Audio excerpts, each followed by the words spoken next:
स्वामी हरिदास जी के साक्षात प्रेम का ही स्वरूप ठाकुर जी जो है उस प्रेम के कारण प्रकट हुए।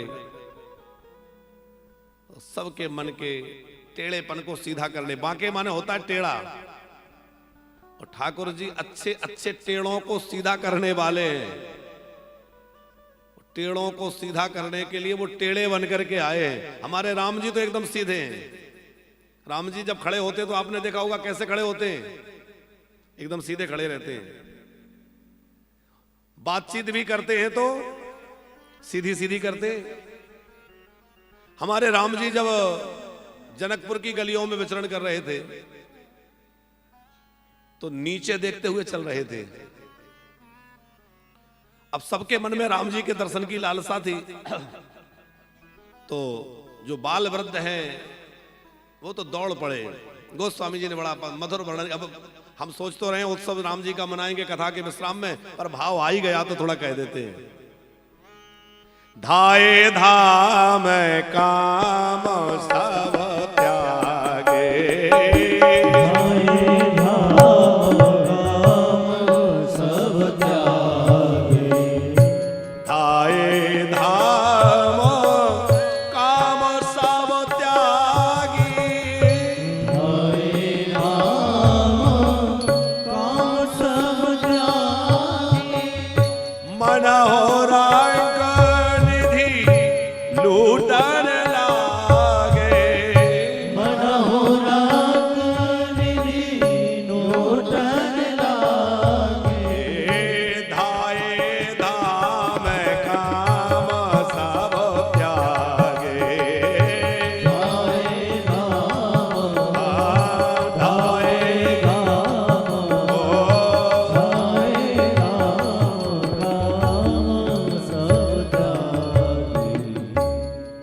काम सब त्यागे, अपना काम धाम छोड़ करके जनकपुर वासी दौड़ पड़े। किस लिए?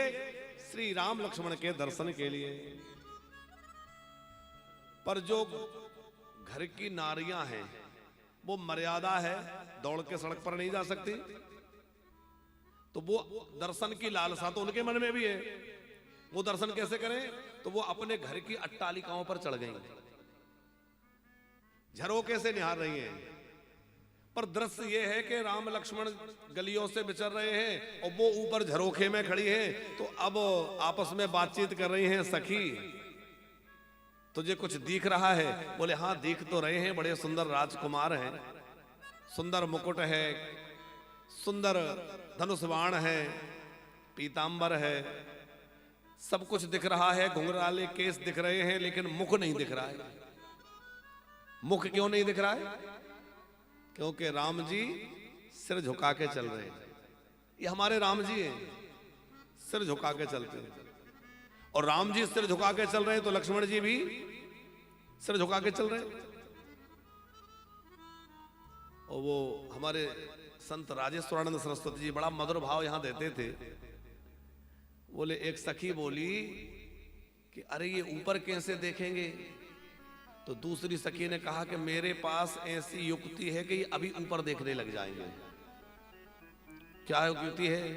तो वो आपस में चर्चा करते हुए कहने लगी, मैं जानती हूं ये कौन है, ये चक्रवर्ती नरेश दशरथ के पुत्र हैं, ये दो दशरथ के जाए। अब आप विचार करिए कि किसी अपरिचित नगर में, अनजान शहर में आप गए हों और सहसा कोई आपके पिताजी का नाम लेके जी उनका बेटा जा रहा है, तो आप मुड़ के देखेंगे कि भाई ऐसा जान परिचय का कौन है जो हमें, हमारे पिताजी को जानता है, हमें जानता है? देखोगे कि नहीं? तो सखियों को लग रहा था पिताजी का नाम लेंगे तो लौट के देखेंगे, तो कहा कि ये चक्रवर्ती महाराज दशरथ के पुत्र हैं, ये दो दशरथ के जाए।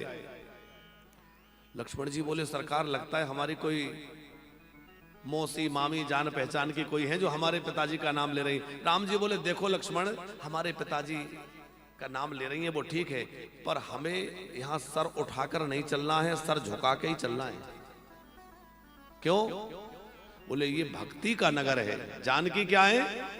भक्ति। और भक्ति के नगर में सर उठा के चलने में नहीं, सर झुका के चलने में ही शोभा होती है, इसलिए सर झुका के चलो, सर मत उठाना। अब जब सिर ऊंचा नहीं किया, ऊपर नहीं देखा, तो एक सखी बोली क्यों? इन्होंने तो ऊपर देखा ही नहीं। दूसरी सखी बोली शायद इसलिए नहीं देखा होगा, सोच रहे होंगे कि हम बड़े बाप के बेटे, कौन नहीं जानता हमारे पिताजी को चक्रवर्ती नरेश है। तो फिर माताओं का नाम लेना शुरू किया।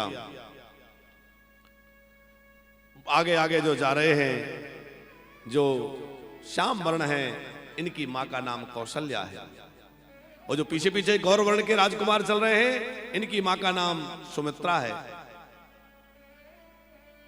अब कोई माओ का नाम ले और ये भी पता हो कि अलग अलग माताएं हैं, तब तो लक्ष्मण जी को बड़ा कौतूहल हुआ। लेकिन राम जी बोले नहीं नहीं लक्ष्मण, ऊपर मत देखना। सखियों को बड़ा आश्चर्य हो रहा है कि भाई ऊपर क्यों नहीं देख रहे। तो एक सखी बोली, मुझे तो लगता है कि हमारी बातें ये सुन नहीं पा रहे हैं। बोले हम इतना जोर से बोल रहे हैं, सुन क्यों नहीं पा रहे। बोले शायद इसलिए कि ये बहरे हैं। अब बहरा किसको कह रही हैं? भगवान कैसे हैं? भगवान बहरे हैं? अरे ब्रह्म के लिए कहा गया है, बिनु पग चलाए सोने बिनु काना, बिनु पग चलाए सोने बिनु काना, बिनु पग चलाए सोने बिनु काना, बिनु पग चलाए सोने बिनु काना। बिना कान के ही जो सुनने वाला है उसको मिथिला की नारियां क्या कह रही हैं? लगता है बहरे हैं। एक बोली तुझे बहरे लग रहे हैं, मुझे तो ये गूंगे भी लग रहे हैं। गूंगे क्यों लग रहे हैं? बोले आपस में बातचीत करते हैं तो बोलते नहीं दिखते, इशारे कर रहे हैं। तो इशारे करने से मुझे अनुमान लगा कि शायद ये गूंगे भी हैं। और गूंगा किसको कहा जा रहा है? बिनु बानी बकता बड़ जोगी, बिनु बानी बकता बड़ जोगी, बिनु बानी बकता बड़ जोगी, बिनु बानी बकता बड़ जोगी। जो बिना मुख के ही बोलने में बड़ा निपुण है, जिसकी कृपा से गूंगा बोलने लगता है, मुंह को होए बाचाल, और उसको मिथिला की नारियां कह रही हैं लगता है गूंगे हैं। क्योंकि मिथिला का रस, मिथिला का प्रेम निराला है। और ये मिथिला की नारियां हैं जो रघुनंदन राम यानी परम ब्रह्म को भी गाली दे रही हैं। आगे जब विवाह हुआ तो गालियां सुनाई है कि नहीं? उस परम ब्रह्म को कोई गाली दे संभव है? लेकिन ठाकुर जी प्रेम में कैसे बंध जाते हैं कि मिथिलानियां बड़ी प्यारी प्यारी आगे गालियां भी दे रही। हम आगे विवाह का आनंद लेंगे, और अभी तो संक्षिप्त ही लेंगे। अभी राम कथा होगी तो फिर पूरा आनंद लेंगे। अभी हम लोग तीर्थराज प्रयाग में कथा होगी तो वहां राम कथा में फिर खूब आनंद लेंगे। और अभी तो संयोग बन रहा है क्रूज में यात्रा करने का, तो क्रूज में भी राम कथा होगी 7 दिन। तो वहां भी जो लोग चलना चाहेंगे तो क्रूज में बैठ के राम कथा का आनंद लेंगे। तो राम जी कैसे हैं? जब चलते हैं तो नीचे देखकर चलते हैं, सीधे सीधे चलते हैं। और हमारे श्री कृष्ण जब चलते हैं, जब मथुरा गए तो वो नीचे देखकर नहीं चलते, यहां देखना, वहां देखना, कूदना, फांदना, छीनना, झपटना सब करते हैं हमारे ठाकुर जी। ओके, वो धोबी से कपड़े मांगे, उसने थोड़ा आनाकानी की, काम तमाम कर दिया। कुछ जाने अपने आप चंदन वंदन दे दिया, वो सबने कृपा कर दी।